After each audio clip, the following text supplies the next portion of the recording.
Math solutions for everyone. Good morning. Lecture number 8। Last lecture में जो हमने nth term formula जो देखा था वो आपको अच्छे से याद होना चाहिए। nth टर्म यानी कौन सी भी टर्म्स अरिथमेटिक प्रोग्रेशन में आप अगर कौन सी भी टर्म अरिथमेटिक प्रोग्रेशन की फाइंड करना चाहते हैं, कौन सी भी नंबर की टर्म, वो 15th टर्म हो या फिर 32nd टर्म हो या फिर 48th टर्म हो, आप nth टर्म फॉर्मूला यूज करके ही वो जो टर्म आपको चाहिए वो आप फाइंड कर पाएंगे। nth term tn equal to a plus of n minus 1 into D यानी यहाँ पर इंटू है, मल्टीप्लीकेशन है, वो तो हमने लास्ट लेक्चर में देख भी लिया था। तो इस फॉर्मूला को ही हमें यहाँ पर यूज करना है। जो नई बात है वो इतनी सी ही है, बाकी बातें तो आपको अच्छे से मालूम है, फिर भी हम देखेंगे प्रॉब्लम में। मगर डिसाइड क्वेश्चन नंबर 2 है प्रैक्टिस सेट 3.2 में question number 2, problem number 2। Decide, आपको डिसाइड करना है। Decide whether the following sequence is an AP. जो आपके सामने सीक्वेंस दे रखी है वो एपी है या नहीं है, ये आपको यहां पर डिसाइड करना है। पहला प्रॉब्लम है आपका, सीधे सीधे नहीं बताया गया है कि ये एपी है। आपको पहले ये एपी है या नहीं है ये पहले डिसाइड करना पड़ेगा। और कब एपी होगी? जब दो कॉन्सिक्यूटिव टर्म्स के बीच का डिफरेंस हम देखते जाएंगे और वो कांस्टेंट होगा, तभी आप कह पाएंगे कि ये एपी है। Given sequence is an AP, मगर कब? जब दो कॉन्सिक्यूटिव टर्म्स के बीच का डिफरेंस कांस्टेंट होगा। तो एपी कौन सी है आप अच्छे से, सीक्वेंस कौन सी है अच्छे से देख लीजिए। -12 हुआ, -5, 2, 9, 16, 23, 30, first term, second term, third term, fourth term, fifth term, sixth term और 7th टर्म। 7 टर्म है आपके पास यहां दिए गए सीक्वेंस में। तो आपको T2 माइनस T1 पहले दो टर्म में का डिफरेंस देखना पड़ेगा। T3 माइनस T2 वो भी देखना पड़ेगा। अगर ये दोनों इक्वल होंगे तभी हम आगे जाएंगे, T4 माइनस T3 फाइंड करेंगे। ये तीसरा भी, एक पहला वाला डिफरेंस, दूसरे वाला डिफरेंस, तीसरे वाला डिफरेंस अगर इक्वल होंगे तभी हम आगे जाएंगे, T5 माइनस T4 करेंगे। उसके बाद T6 माइनस T5 करेंगे, यानी 6th term minus 5th term, और उसके बाद 7th term minus 6th term. और इस सभी डिफरेंसेस को देखने के बाद हम डिसाइड करेंगे कि गिवन सीक्वेंस एपी है या फिर नहीं है। और उसके बाद आगे जो प्रॉब्लम अभी तक हमने पढ़ा नहीं उसको भी हम देख लेते हैं और समझ लेते हैं।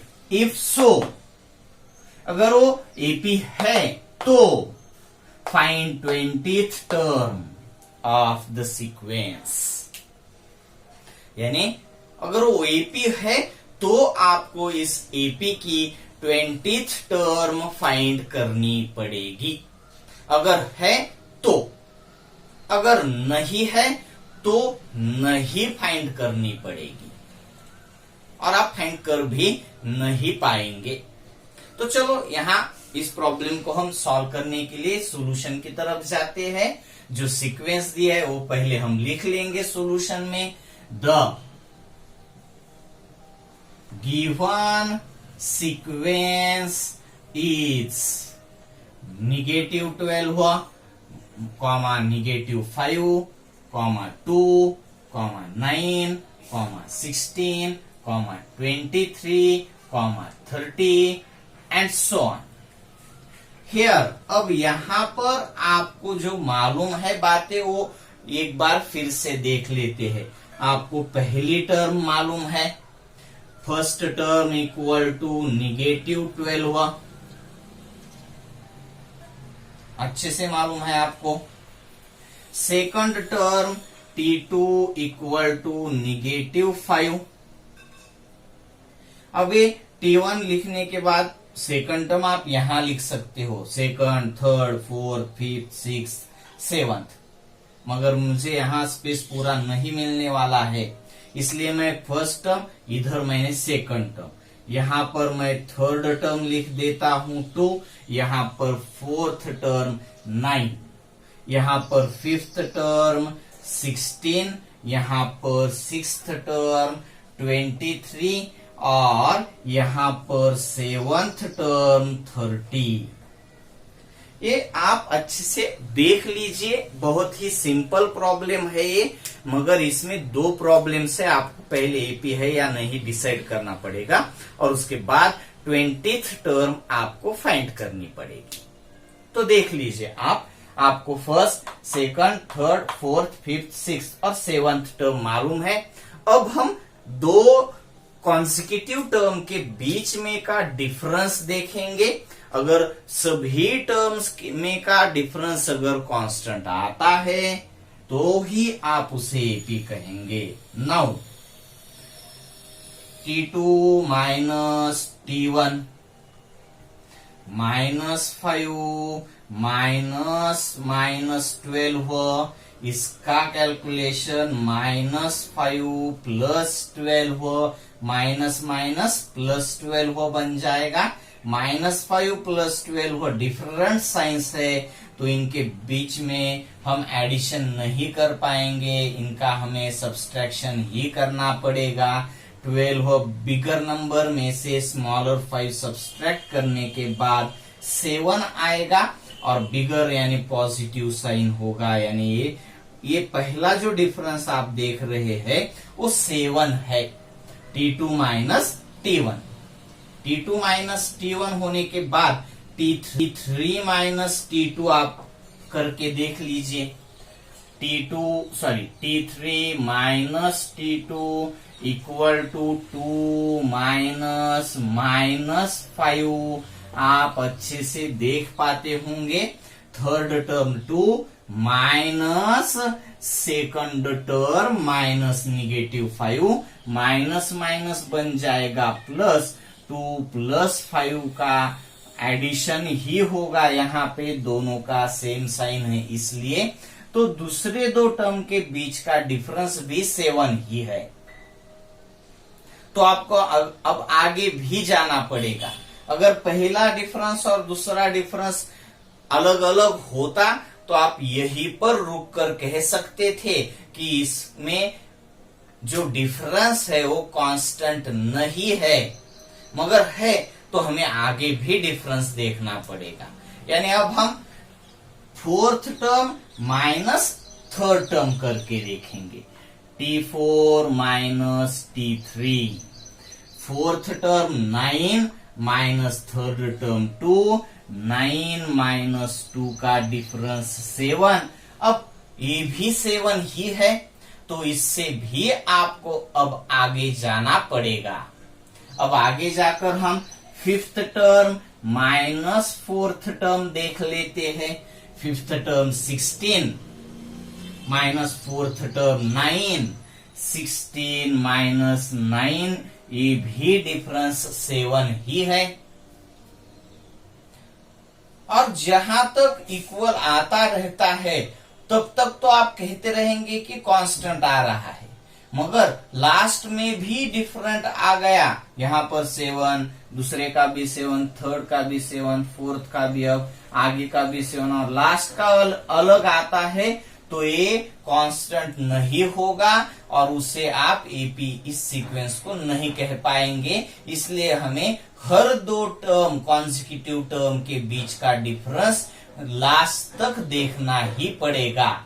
हमने फर्स्ट में देखा सेकंड भी, थर्ड भी और फोर्थ भी। अब sixth term minus fifth term, sixth term minus fifth term में भी हम देख लेंगे। तो 23 माइनस 16, ये भी डिफरेंस 7 ही है।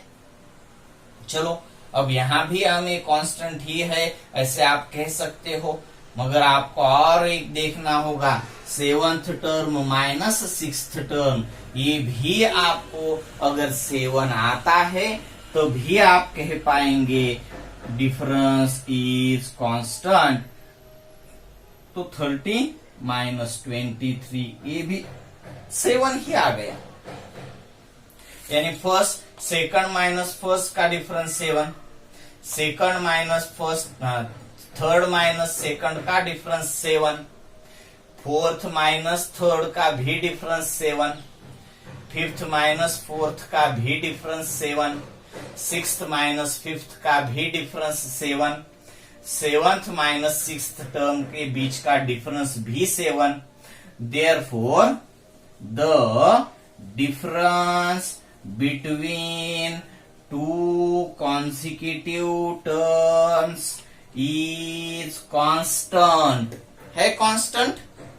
देयरफॉर गिवन सीक्वेंस, तो given sequence is an AP, तो ये एपी है। और अब आपको बताया गया है इफ सो, अगर है एपी तो फाइंड कर दीजिए 20th term of the sequence. अब आपको 20th टर्म अगर फाइंड करनी है तो nth टर्म का फॉर्मूला मालूम होना चाहिए, जो कि मालूम है आपको, Tn equal to A plus bracket of n minus 1 into D. इसमें आपको a की जरूरत पड़ेगी, इसमें आपको d की जरूरत पड़ेगी।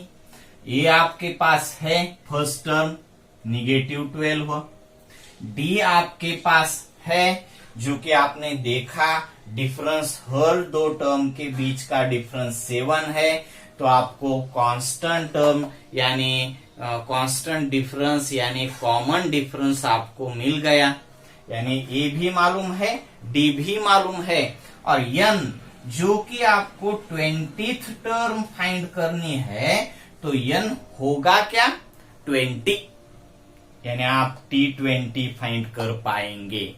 उसके लिए आपको A first term, D common difference और n 20, ये तीनों जो बातें मालूम होनी चाहिए वो है, मगर यहां पर वो हम नोट कर देंगे।